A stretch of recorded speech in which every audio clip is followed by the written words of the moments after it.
여러분, 야곱의 지난 14년을 여러분들은 어떻게 해석하시겠습니까?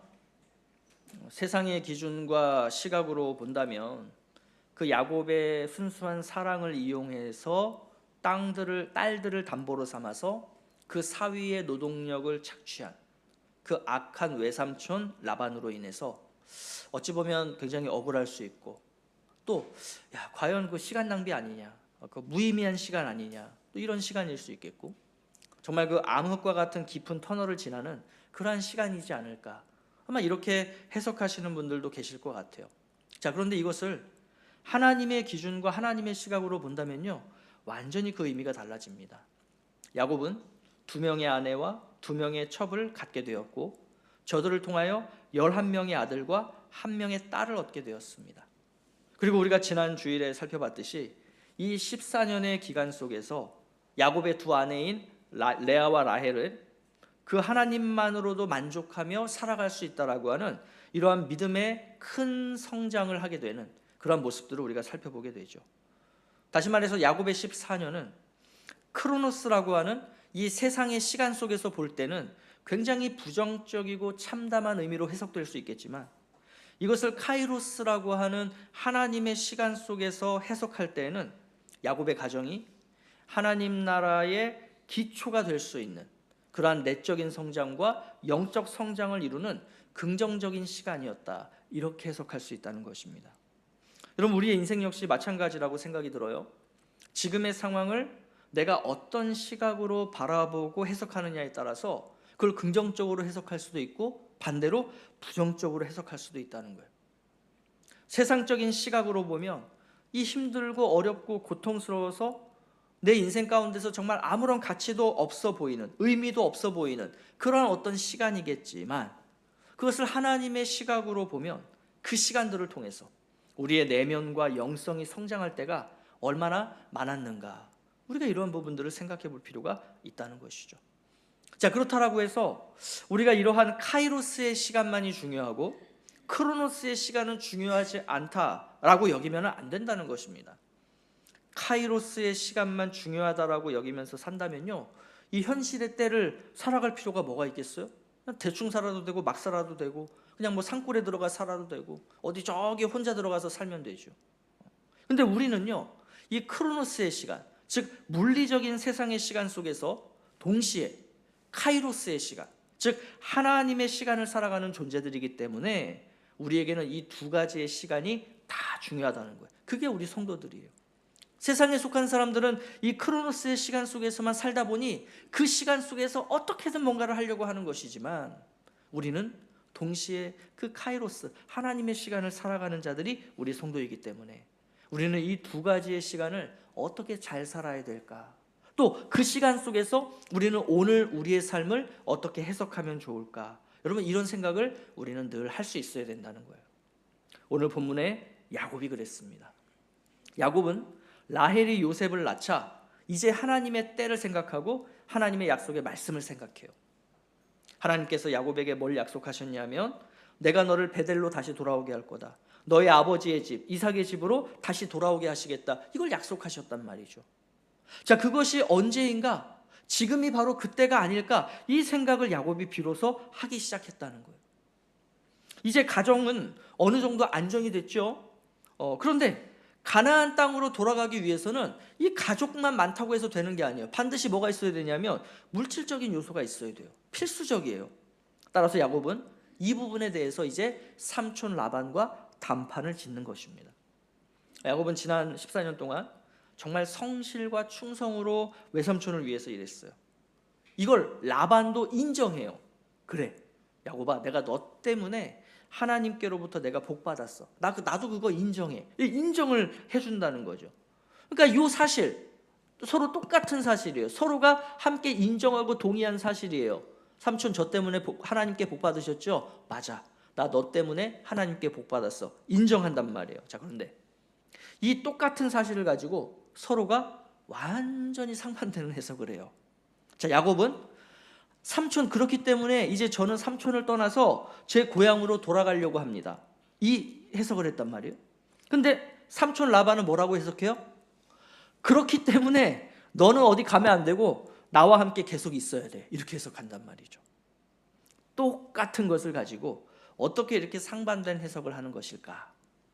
그런데 여러분, 우리가 살아가는 세상이 늘 이렇지 않습니까? 같은 현상을 다르게 해석하는 것은 기본이고, 그걸 각자 자기에게 유리하게 해석을 하면서 그러면서 이제 서로 간에 갈등이 발생하는 거죠. 여러분, 오늘날 우리 뉴스에서 보는 게 다 그런 거예요. 뭐 노사 분규, 뭐 우리 중동 전쟁, 뭐 정치에 대해 다 그런 거, 똑같은 어떤 하나의 사실을 가지고 각자 유리하게 해석하면서 이게 맞다, 넌 틀렸다, 이렇게 이야기들을 하니까 거기서 갈등이 발생하고 분쟁이 발생하고 전쟁이 발생하는 거죠.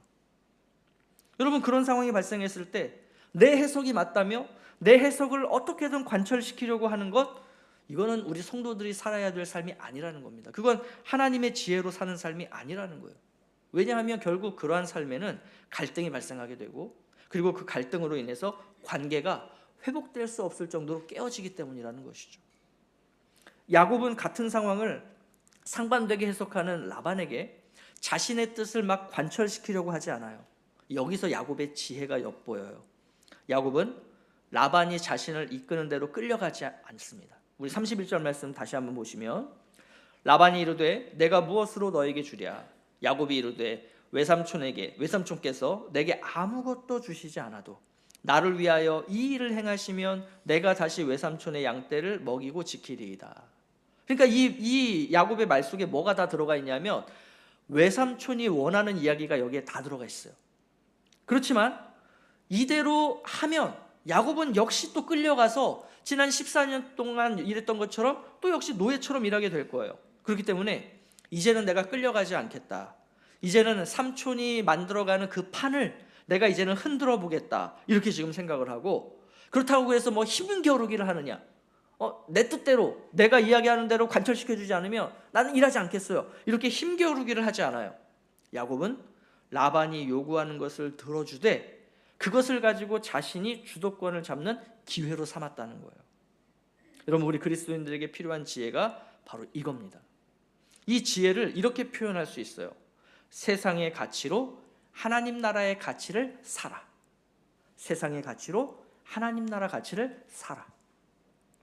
야곱은 라반이 원하는 것을 해주겠다는 거예요. 대신에 나에게 하나님 나라의 가치를 달라는 거예요. 그래서 야곱이 요구한 게 뭐냐? 그게 32절의 말씀인데 우리 같이 한번 볼까요? 자, 시작. 오늘 내가 외삼촌의 양떼에 두루 다니며 그 양 중에 아롱진 것과 점 있는 것과 검은 것을 가려내며 또 염소 중에 점 있는 것과 아롱진 것을 가려내리니 이 같은 것이 내 품삯이 되리이다. 자, 양 중에 아롱진 것, 점 있는 것, 검은 것, 몇 마리 되지 않는 거예요. 진짜 몇 마리 안 돼요. 양은 대다수가 흰색입니다. 또 염소 중에서도요, 아롱지거나 뭐 점 있는 거 몇 마리 안 돼요. 염소는 다 무슨 색이에요? 검은색이에요. 그러니까 지금 야곱은 삼촌이 갖고 싶어하는 어떤 좋은 것들 또는 많은 것들을 달라고 하는 것이 아니라 말 그대로 정말 최소한의 것, 가장 안 좋은 것을 지금 달라고 하는 것이죠. 자, 여러분, 여기서 우리가 한번 생각하면 좋을 것이 뭐냐면, 야곱이 라반에게 하나님 나라의 가치를 요구할 수 있었던 것은 이게 그냥 뭐 요구하면 되는 것이 아니라는 부분이에요. 나도 누군가를 만나면 그래, 내가 가진 걸 가지고 하나님 나라의 가치를 요구하자, 그래서 되는 게 아니라는 얘기예요. 그러니까 이 거래, 세상의 가치를 가지고 하나님 나라의 가치를 사기까지 야곱은 하나님 나라의 백성다움을 지속적으로 보여주고 그걸 증명받았다는 거예요. 자, 이게 이제 본문에서 몇 가지 요소들이 발견돼요. 그 야곱에서 나타났던 하나님 나라의 백성다움. 자, 먼저 우리 33절 말씀 보시면, 후일에 외삼촌께서 오셔서 내 품삯을 조사하실 때에 나의 의가 내 대답이 되리이다. 내게 혹시 염소 중 아롱지지 아니한 것이나 점이 없는 것이나 양 중에 검지 아니한 것이 있거든 다 도둑질한 것으로 인정하소서. 그러니까 지금 야곱이 뭘 어필하냐면 자신의 정직함을 어필하고 있어요. 그러니까 이게 되게 놀라운 건데, 사실은 우리 31장 말씀에 따르면 라반은 야곱을 10번이나 속여가면서 야곱의 품삯을 조종했다라고 하고 있습니다. 그러니까 야곱이 요구한 대로 하지 않았다는 거예요. 그러니까 오늘 본문만 보시더라도 야곱이 아롱지고 점있고 검은 것을 나에게 주세요라고 했을 때 라반이 34절에서 뭐라 그랬냐면 내가 네 말대로 할게라고 했단 말이에요. 그리고 나서 돌아가서 어떻게 하는 줄 아세요? 아롱지고 점있고 검은 것들을 싹 다 구별을 해서 이거를 자기 아들들에게 주고 3일 길 떨어진 곳으로 보내버려요. 무슨 얘기예요? 네 뜻대로 하지 않겠다는 거예요. 네가 달라는 거 나는 주기 싫다는 거예요. 이게 라반이었다고, 이게 세상이었다고요. 그런데도 야곱은 지난 14년 동안 그러한 수모와 그러한 불공정함을 겪어가면서도 어떻게 했느냐, 또 재산을 얻기 위해서 오늘 이렇게 삼촌과 단판을 짓고 그 앞으로의 6년을 어떻게 살아가느냐, 즉 총 이 라반과 함께 했던 20년의 시간을 어떻게 살았냐면 한 번도 라반을 속이지 않았다는 거예요. 그러니까 이 정직함을 라반에게서부터도 인정받은 거예요. 세상으로부터 인정받은 거예요. 그렇기 때문에 오늘 이 시점에 와서 그 세상의 가치를 가지고 하나님 나라의 가치를 요구할 수 있게 되었다는 거죠. 그러니까 이 앞에 단계가 너무 중요하다는 거예요. 야, 어느 날 누구 만나서 야, 내가 이거 줄 테니까 너 하나님 나라 가치 달라. 절대 세상은 주지 않습니다. 그래서 성도는요, 세상 속에서 정직함을 유지해야 돼요. 끊임없이, 끊기지 않게. 그러니까 설령 세상이 나를 속이더라도 우리 성도들은 정직해야 돼요. 그럴 때 이 정직이라고 하는 하나님 나라의 백성다움은 결정적인 시기에 진정한 가치를 발휘하게 된다는 것입니다. 우리가 정직해도 세상은 우리를 끊임없이 속이겠어요? 안 속이겠어요? 속인다는 거예요. 근데 그것에 굴복하지 말라는 거예요. 너도 나를 속였으니 나도 너를 속일 거야. 이렇게 가지 마시라고요. 끝까지 우리의 그 하나님 나라의 백성다움, 그 정직함을 유지해 가시는 우리 성도님들이 되시기를 바랍니다.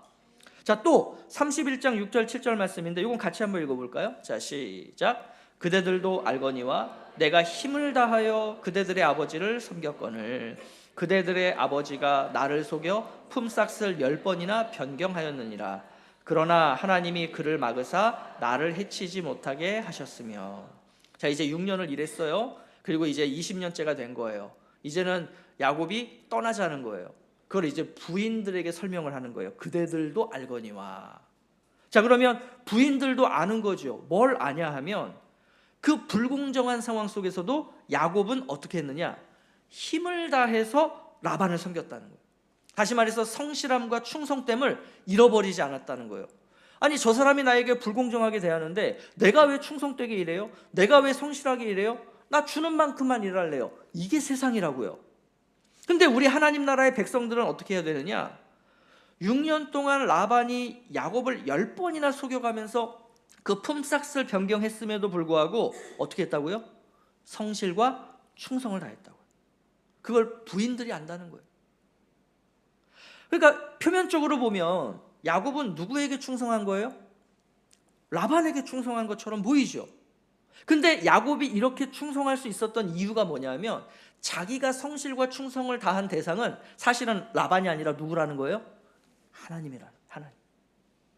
마찬가지로요, 여러분, 우리도 표면적으로는 우리가 세상 속에서 살다 보니 세상에게 성실과 충성을 다하는 것 같고 내가 일하는 어떤 회사나 어떤 기업에 충성과 성실을 다하는 것 같고 또 어떤 사람에게 내가 성실과 충성을 다하는 것처럼 보이지만 우리 그리스도인들의 충성과 성실의 대상은 누구여야 한다는 거예요? 하나님이어야 된다는 거예요. 그렇지 않으면 우리도 세상과 똑같이 살려고 하는 거예요. 내가 왜? 그래서 우리가 그렇게 하나님만을 향해서 나의 충성과 성실이 변하지 않고 성실하게 늘 끊임없이 한결같이 그렇게 우리가 살아갈 때, 결정적일 때 우리의 충성됨과 성실됨이 하나님 나라의 가치를 세우고 이루는데 사용이 된다라고 하는 것이죠. 자, 그러면 야곱이 그 아롱지고 점있고 그리고 검은 양들, 또 그러한 염소들, 자, 이걸 자신의 몫으로 요구한 게 그게 왜 하나님 나라의 가치를 요구한 것이라고 볼까요? 여러분, 그게 무슨 하나님 나라와 무슨 관계가 있어요? 아롱지고 점있고 검은 양, 그거 정말 어떻게 보면 조금인 거 또는 중요하게 여기지 않는 거, 그거 줘 주세요. 뭐 이게 손해 보는 삶, 겸손한 삶. 그래서 이게 하나님 나라의 가치겠어요? 아니에요. 사실 우리가 이걸 아롱지고 점있고 검은 양을 어떻게 이게 하나님 나라의 가치와 연결되느냐? 이거 생각하기가 사실 쉽지 않거든요. 심지어 그렇게 삼촌과 얘기를 하고 이후에 이 야곱이 양들을 치는 그 방식을 보면 가관이에요, 가관. 정말 굉장히 비과학적이고 심지어 미신적인 것처럼 보이는 방식으로 양을 친단 말이죠. 자, 어떻게 칩니까? 버드나무, 그다음에 살구나무, 신풍나무들 그 가지들을 꺾어다가 걔네들 껍질을 다 벗겨요. 그리고 그걸 흰 무늬가 있도록 만들어요. 그래서 그 가지들을 어떻게 하느냐? 개천에 있는 물 구유를 만들고 거기서 이제 양들이 물을 마시게 하는데 그 물 구유에다가 그 나뭇가지 세워두는 거예요. 여러분 이게 뭡니까? 그런데 그 양들이 그곳에 와서 물을 먹고 나서 어떻게 하느냐? 새끼를 베요. 그 새끼가 태어나면 다 뭐예요? 아롱지고 점있고 검은 것들을 낳는 거예요. 말이 안 되죠, 사실은. 이거 완전히 비과학적이죠. 어떻게 보면 미신처럼 보이는 거예요. 자, 또 새끼 양 중에서 얼룩무늬와 검은빛 있는 것들을 따로 구별을 하고 라반의 양들과 마주 보게 하고 섞이지 않게 해요. 그러니까 여기서 태어나는 양들이 다 뭐냐? 아롱지고 얼룩무늬 있고 검은 게 태어나는 거예요. 여러분 이게 말이 되는 얘기예요?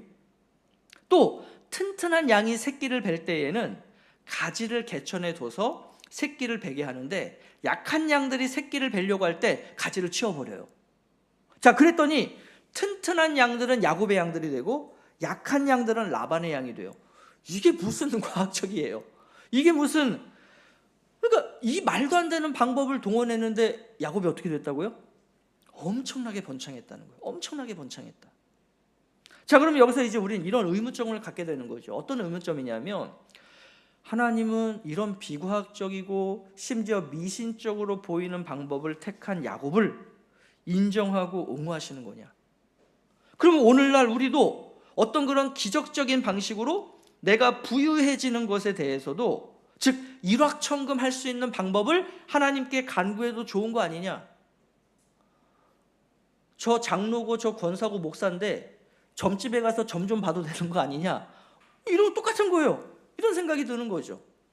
그러면 우리가 생각할 때 그게 옳다고 여겨져요?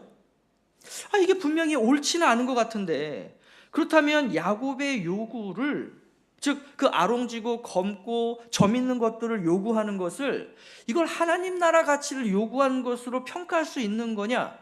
다시 말해서 이게 신학적으로 성경적으로 맞는 거냐?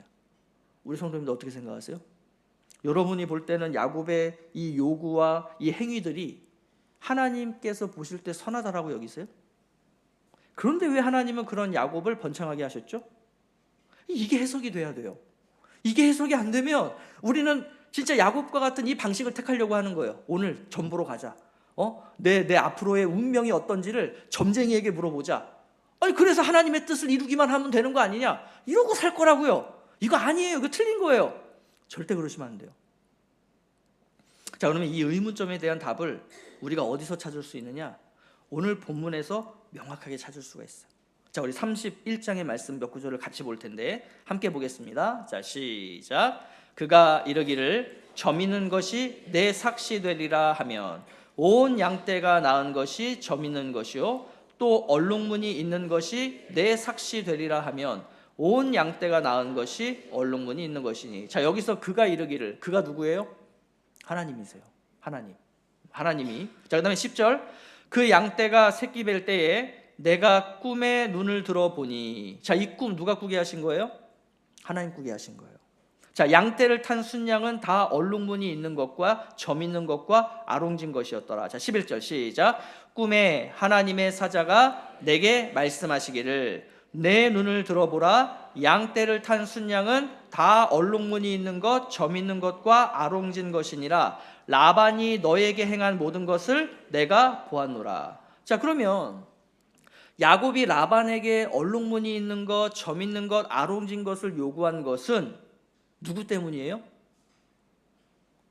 하나님께서 하신 말씀에 따른 거예요. 하나님이 보여주신 꿈에 따른 거예요. 다시 말해서 야곱이 임의로 그걸 요구하는 게 아니라는 거예요. 내가 저거 달라 그러면 삼촌이 주겠지 해서 달란 게 아니라 하나님이 이미 벌써 꿈을 통해 또 말씀을 통해 야곱에게 말씀을 하신 거예요. 너 가서 삼촌에게 그거 요구해라. 그래서 지금 그걸 요구하는 거예요. 그러니까 지금 야곱은 솔직히 저거 갖고 싶지 않아요. 나도 흰 양 갖고 싶고 검은 염소 갖고 싶은 거예요. 근데 하나님이 저거를 요구하라 하시니 저게 하나님 나라의 가치구나, 저게 하나님의 뜻이구나, 그러니 내가 가서 저걸 요구해야지. 그래서 아롱지고 점있고 검은 것을 요구한 것을 하나님 나라 가치라고 평가를 하는 겁니다. 자, 근데 문제가 있어요. 문제가 뭐냐면 라반이 얼룩지고 점있고 검은 것들을 어떻게 했다고요? 싹 다 구별해서 치워버렸다고요. 아니, 없잖아요. 이제 본인이 요구한 걸 달라 그랬는데 안 줬잖아요. 그래서 어떻게 해야 돼요? 본인이 그걸 만들어내야 되잖아요. 내가 흰 양만 있고 검은 염소만 있는데 그 속에서 아롱지고 점있고 검은 것들, 즉 하나님이 요구하신 것을 거기서 내가 만들어내야 되는 거예요. 만들어내야 돼. 그러면 야곱이 그것을 가지고 어떻게 했겠어요? 그게 택한 방법이 여기 우리 성경에 보는 그 방법이에요. 나뭇가지 벗겨서 그거 세워두고, 야, 양들아 여기 와서 물 먹고 좀 아롱지고 점있고 검은 것 좀 새끼 좀 베봐라. 그러니까 굉장히 이게 어떻게 보면 무지한 거죠. 무지한 거죠. 근데 하나님이 그 방식을 사용하셨다는 거예요. 그러니까 정리해보면 이거예요. 하나님은 야곱에게 목적과 방향은 말씀해 주셨지만 뭘 말씀해 주시지 않았냐면 그 목적과 방향을 이루기 위해서 뭘 해야 되는지는 말씀하지 않으신 거예요. 그러니까 그냥 야곱은 그 방식을 택했어요. 그래서 이 학자들이 도대체 야곱이 이 방식을 왜 택했지? 당시에 이렇게 목양을 했나? 또는 당시에 이런 주술적인 모습들이 있었나? 그걸 문헌들을 다 찾아봐도요, 어디에도 이런 주술적인 내용 또는 이런 목양의 방법이 어디에도 없다는 거예요. 그러면 추측해보면 어떤 의미냐면 그냥 야곱이 지난 14년 동안 그 라반의 양과 염소를 치면서 그냥 나름 경험하고 터득한 어떤 그런 나만의 노하우, 그런 것들이었던 것 같아요. 중요한 것은 말도 안 되는 그 방법을 하나님께서 사용하셨다는 것이고요. 아울러서 더 중요한 게 뭐냐, 야곱도 내가 이렇게 부유하게 된 것, 내가 이렇게 번창하게 된 것은 내가 썼던 그 방식이 너무나 탁월했기 때문이다 라고 얘기하는 게 아니라 야곱이 뭐라고 얘기하냐면 하나님께서 나에게 주신 것이다, 이렇게 이야기하고 있다는 거예요. 여러분, 오늘날 우리는요, 야곱에 비하면 너무나 좋은 환경에서 신앙생활하고 있죠. 성경 66권을 통해서 우리에게 분명한 방향과 목적을 제시해 주셨을 뿐만 아니라 그 방향과 목적을 이루기 위해서 무엇을 어떻게 해야 하는지에 대해서도 하나님이 성경 66권을 통해서 우리에게 주셨다는 거예요. 그렇기 때문에 우리는 야곱처럼 어떤 경험에서 나오는, 그래서 어떤 말도 안 되는 방식으로 하나님 나라의 가치를 이뤄가려고 해서는 안 된다는 거예요. 성경이 가르쳐 주신 방식에 따라 우리는 한 걸음 한 걸음 그 하나님 나라의 가치를 이뤄가면 되는 것입니다. 그렇다면 하나님께서 우리에게 제시해 주신 하나님 나라의 중요한 가치가 뭐예요? 믿음이 없는 사람들에게 복음을 전하고 저들로 하여금 예수를 믿고 구원받도록 하는 것이죠. 우리는 이것을 위해서 역시 성경이 가르쳐 주시는 방식으로 최선을 다해서 그 삶을 살아가면 되는 거예요. 그러면 언젠가 세상은 그런 우리를 인정하면서 내가 너에게 어떤 대가를 주면 좋겠니? 라고 물어올 거예요. 그럴 때 우리는 세상에 가치를 주세요라고 이야기할 것이 아니라 뭘 달라고 해야 되는 거예요? 야곱처럼 하나님께서 보여주시는 것, 즉 하나님 나라의 가치를 요구하면 된다는 것입니다. 이것이 바로 세상의 가치를 가지고 하나님 나라의 가치를 사는 거예요. 그런데 여러분, 이 과정에서 믿음으로만 해석 가능한 일들이 반드시 벌어진다는 거예요. 이건 믿음이 없으면 해석할 수 없는 그러한 상황들이 우리에게 벌어진다는 거죠. 그것이 야곱 입장에서 볼 때는 뭐냐면 얼룩무늬 있고 점 있고 아롱진 게 너의 것이 되게 하겠다라고 하는 하나님의 뜻이죠. 여러분 생각해 보세요. 어느 누가 아롱지고 점 있고 검은 것을 주는 것을 좋아하겠어요? 아니, 하나님 이왕에 좀 저한테 주실 거면 흰 양 주시고 검은 염소 주세요. 정말로 세상에서 좀 가치 있다라고 여기는 거, 그 다 부도나고 뭐 이렇게 뭐 회생 신청하고 이런 회사들 말고 삼성전자, 하이닉스 이거 주식 달라고요. 저한테도 이거지요. 우리가 원하는 거는. 근데 하나님은 지금 뭐 말씀하시느냐? 아니야. 너 이거 다 무너져가는 회사, 너 이거 주식 사라. 너 저기 회생 신청한 저 회사, 저거 주식 사라. 지금 그렇게 하고 하는 거 똑같은 거예요. 하나님께서 야곱에게 주시겠다는 게. 그러면 우리는 그걸 어떻게 해석할 거냐는 거예요. 왜 하나님이 내 인생에 자꾸 이런 상황을 주시지? 왜 나에게 검은 염소와 흰 양을 주시는 게 아니라 왜 자꾸 내 인생에 이 아롱지고 점 있고 검은 것들, 왜 자꾸 이러한 어떤 상황들 또는 이러한 것들을 나에게 만나게 하시고 나를 거기에 있게 하시지? 우리가 볼 때 별 의미가 없는 거예요. 그냥 힘들기만 한 거죠. 괴롭기만 한 거죠. 그래서 하나님, 저 이런 거 원치 않아요. 저도 흰 양 갖고 싶어요. 저도 검은 염소 갖고 싶어요. 이러한 우리의 어떤 기대나 우리의 생각이나 바램과 다르게 하나님은 어떻게 하시느냐? 아니야. 내가 너에게 줄 건 흰 양이 아니고 검은 염소가 아니고 그 소수의 작은 거, 나머지 것들 내가 너에게 그거 줄 거야. 이거 어떻게 해석하실 거예요? 지금 여러분의 인생 가운데 오늘 이 자리에 여기 예배에 와 계시지만 여러분들의 상황이 진짜 이 야곱처럼 아롱지고 검은 거, 점 있는 거 그것만 잔뜩 있어갖고 아무짝에도 쓸모없는, 아무것도 그거 가지고 아무것도 해볼 수 없는, 뭐 이걸 갖고 뭐 어떻게 해? 내가 할 수 있는 거에 아무것도 없는 거예요. 그런 상황 속에 있을 때 여러분 그 인생을, 그 삶을 어떻게 해석하실 거냐고요. 근데 이 답을, 이 해석을 우리는 기드온 이야기에서 찾아볼 수 있어요. 자, 기드온 이야기는 이런 거죠.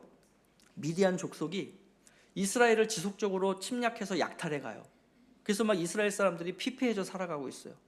자, 그러자 하나님께서 기드온이라고 하는 사사를 선택하셔서 내가 너를 통해 이스라엘을 자유케 하겠다 말씀하셨어요. 근데 이 기드온이요, 아롱지고 얼룩지고 검은 양과 같은 사람이에요. 말 그대로 약한 사람, 정말 주류가 아닌 사람, 비주류의 사람. 이 사람을 통해서 뭘 하시겠다고요? 하나님, 말이 안 되는데요. 그게 바로 기드온이라는 사람이었어요. 자, 어찌저찌 해서 하나님께서 내가 너와 함께 하겠다라는 걸 증명하시고 기드온이 알겠어요 하나님, 그럼 저 한번 해볼게요 해서 이제 하는데, 자, 이제 너에게 사람을 붙여주시겠다, 너와 함께 할 사람을 붙여주겠다, 이들을 데리고 미디안을 물리쳐라. 아, 예, 알겠습니다 하나님, 그렇게 하겠습니다. 자, 그래서 모여라 했더니 사람들이 모여요. 막 전국 방방 곳곳에서 모여요. 자그마치 32,000명이 모였어요. 야, 이제 해볼만 하겠다. 그래, 이 사람들을 데리고 나가서 하나님이 함께 하시면 저 미디안 족속 물려칠 수 있겠지라고 하고 나가려고 그러는데 하나님이 잠깐만, 너무 사람들이 많어. 32,000명 너무 많어. 그래서 전쟁하기를 두려운 사람들, 즉 싸우기를 두려워하는 사람들 다 돌아가라 해라. 그랬더니 몇 명이 돌아갔냐면 22,000명이 돌아갔어요. 이 사람들은 왜 왔어요? 전쟁하자라고 불렀는데 왔어요. 무서우면 가세요. 가요. 도시락 먹으러 왔나? 22,000명이 떠나요. 몇 명 남아요? 10,000명. 자, 10,000명이면 해볼만 그래도 하죠. 32,000명에 비하면 뭐 사실 뭐 반 이상이 떨어져 나가긴 했지만 10,000명 그래도 최선을 다해보면, 뭔가 우리가 전략을 잘 세우고 최선을 다해보면 이 10,000명으로, 그리고 또 하나님이 함께 해주신다니까 그러면은 저 미디안 족속을 물리칠 수 있겠지. 자, 한번 나가보자. 근데 하나님이 갑자기 잠깐만, 이것도 많어. 자, 그래서 그들을 물가로 데려가서 물을 마시게 해봐라. 그래서 이 사람들이 막 내려가서 물을 마시는데 두 부류로 갈려요. 한 부류는 개가 핥는 것 같이 물을 이렇게 떠서 이렇게 핥아먹는 사람들. 또 한 부류는 무릎 딱 꿇고 그 냇가에서 물을 점잖게 마시는 사람들. 자, 손에 움켜 입에 대고 핥는 사람이 300명.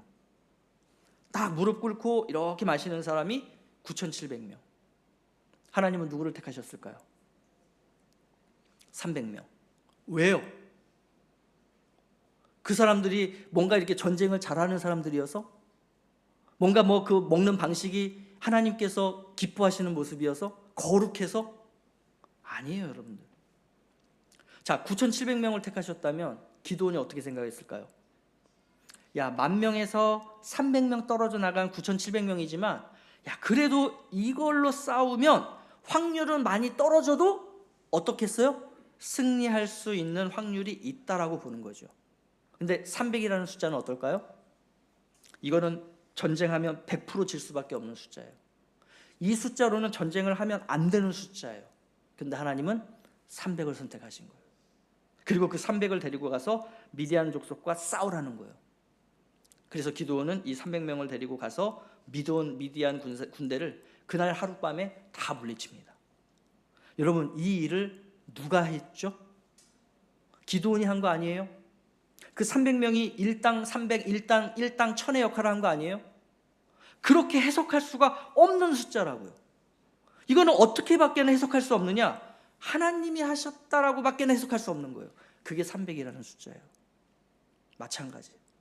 여러분, 흰 양, 검은 염소가 많아졌다면 그것은 그냥 야곱이 지난 20년 동안 정직하게, 성실하게, 충성되게 열심히 살았더니 이제 야곱이 드디어 인생의 빛을 보는구나, 이렇게 해석이 될 거예요. 다시 말해서 야곱이 잘했다, 아유 저 정도면 이제 야곱도 보상 받아야지, 이렇게 됐을 거라고요. 그런데 얼룩무늬 있고 점 있고 아로진 것으로 부유하게 된 것은, 이걸 야곱이 잘했다라고 평가할 수 있어요? 나뭇가지 벗겨서 했더니 야, 저 방법 우리 다 한번 저 방법으로 살아볼까? 만약에 이 방법이 효과가 있었다면 문헌에 그거 남아 있어야 돼요? 안 남아 있어야 돼요? 문헌을 연구했을 때 어디서라도 그게 나와야죠. 어디에도 그 방법이 없다고요. 그건 뭐예요? 개똥이라고요. 개똥. 아무도 동의하지 않는, 그거 해봐야 효과도 없는, 딱 야곱 이야기에만 등장하는 내용이에요. 뭘 의미하겠어요? 하나님이 하신 거다. 하나님이 하신 거다. 전적으로 하나님께서 야곱에게 행하신 일이라고 밖에는 해석할 수밖에 없는, 그게 바로 이 아롱지고 얼룩 있고 점 있는 것, 이 양을 야곱이 잔뜩 얻게 된 이 이야기의 의미라는 거예요. 하나님은 야곱에게 이걸 가르치시고 싶었던 거예요. 이걸 경험하게 하고 싶었던 거예요. 이걸 알게 하시고 싶었던 거예요. 그래서 너와 함께하는 나 여호와가 어떤 존재인가를 제대로 알고 믿게 하기 위해서, 하나님만 의지하고 믿게 하기 위해서, 그러한 영적인 성장을 이루도록 하기 위해서 하나님은 야곱에게 뭘 선택하라고 하셨냐면, 네 것은 흰 양 아니야, 네 거 검은 염소 아니야, 너의 것은 아롱지고 얼룩지고 점 있는 거야. 이게 하나님의 뜻이라고요.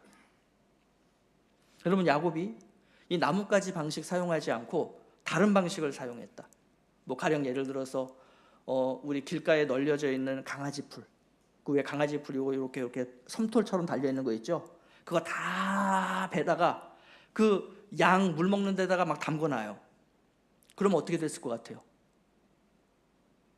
얼룩지고 점 있고 검은 거 태어났겠어요? 안 태어났겠어요?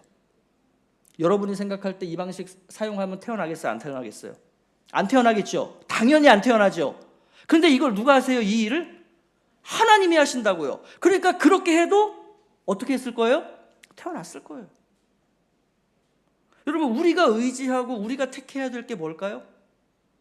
막 세상에서 이렇게 하면은 아롱지고 얼룩지고 점 있는 양과 염소를 잔뜩 얻을 수 있어요. 그 방식을 택해야 될까요? 심지어 세상은 그걸 가치 없다라고 여기니까 그런 연구조차 나와 있지 않다고요. 아니, 왜 검은 염소 흰 양 놔두고 왜 아롱지고 얼룩지고 점 있는 거를 왜 그걸 가지려고 그래요? 그게 무슨 가치 있다고? 이거 연구해봐야 돈도 안 돼요. 그런 것들이에요. 근데 하나님은 그러한 것들을 가지고 우리를 통해서 하나님의 하나님 되심을 증명하기를 원하신다고요. 나타내기를 원하신다고요. 우리에게 그걸 보게 하기를 원하시고 경험하게 하기를 원하시고, 그래서 하나님만 의지하도록 그렇게 우리를 성장시키시기를 원하신다고요. 근데 여러분, 이게요, 그냥 어느 날 하나님이 그냥 하신 방식이 아니에요. 사실은 이미 이것에 대한 이야기를 끊임없이 계속해서 반복적으로 해오셨어요. 자, 사라 몇 살에 아기 가졌어요? 90세에 아기 가졌단 말이에요. 자, 리브가 어떻게 아기를 가졌어요? 몇십 년 동안 자녀가 없었지만 기도함을 통해서 자녀를 가졌어요. 자, 라헬과 레아 어떻게 아기 가졌어요? 우리가 지난주 살펴봤잖아요. 그러니까 이 생명의 잉태라는 것은 누구에게 달려있다고요? 오직 하나님께 달려있다. 이걸 계속해서 사라 때부터 증명해 오셨잖아요. 그러니까 이 사람의 잉태는 하나님께 달려있다라는 게 동물에게는 적용이 안 되겠어요? 당연히 동물의 잉태에도 이것은 하나님께 달려있다라는 게 적용이 될 수밖에 없죠. 왜? 하나님은 창조주 하나님이시니까. 태초에 하나님의 말씀으로 천지를 창조하신 분이시니까. 그러니 야곱은 말도 안 되는 방법을 택했지만 그 말도 안 되는 방법도 하나님은 사용하셔서 하나님의 뜻을 이루어 가신다는 거예요. 여러분, 그렇다면 우리는 우리의 삶을 어떻게 바라봐야 될까요? 또 우리의 삶을 어떻게 해석해야 될까요? 나에게 세상에서 대세라고 하는 흰 양과 검은 염소는 없고, 정말 세상에서 비주류라고 하는 그 얼룩무늬 있고 점 있고 아롱진 것들만 있습니까? 그래서 그걸 가지고는 아무것도 할 수 없어서 나는 슬픕니까? 다른 사람들에게는 32,000명, 10,000명, 9,700명을 거느릴 수 있는 어떤 부와 능력과 힘이 있는데 나에게는 300명을 거느리는 부와 능력과 힘밖에 없어서 이 300명 가지고는 무슨 전쟁을 하냐고, 이걸로 어떻게 전쟁에서 승리하냐고 이러면서 그냥 오늘 하루를 괴로워하고 힘들어하고 계시진 않으십니까? 이제는 해석을 다르게 하는 믿음을 갖기를 원합니다. 나에게 얼룩무늬 있고 점 있고 아롱진 것만 있다면 그때가 무슨 때예요? 하나님의 능력이 내 삶에 나타날 때라고요. 나에게 300명을 거느릴 수 있는 부와 능력과 힘밖에 없어서 아무것도 할 수 없다고요? 그러면 그때가 언제인 거예요? 하나님의 능력이 내 삶에 나타날 때라고요. 내 삶의 상황이 이제는 정말 몰려서 내가 할 수 있는 것이 아무것도 없는, 내 힘과 내 능력으로는 아무것도 할 수 없는 그러한 상황이 되었다면 그때가 어떤 때라고요? 하나님의 능력이 내 삶에 나타날 때라고요. 그러니 슬퍼하고 괴로워하며 비굴하게 살아가는 것이 아니라 기대와 소망과 믿음으로 오늘을 힘차게 살아가시는 우리 성도님들 되시기를 예수 그리스도의 이름으로 축복합니다.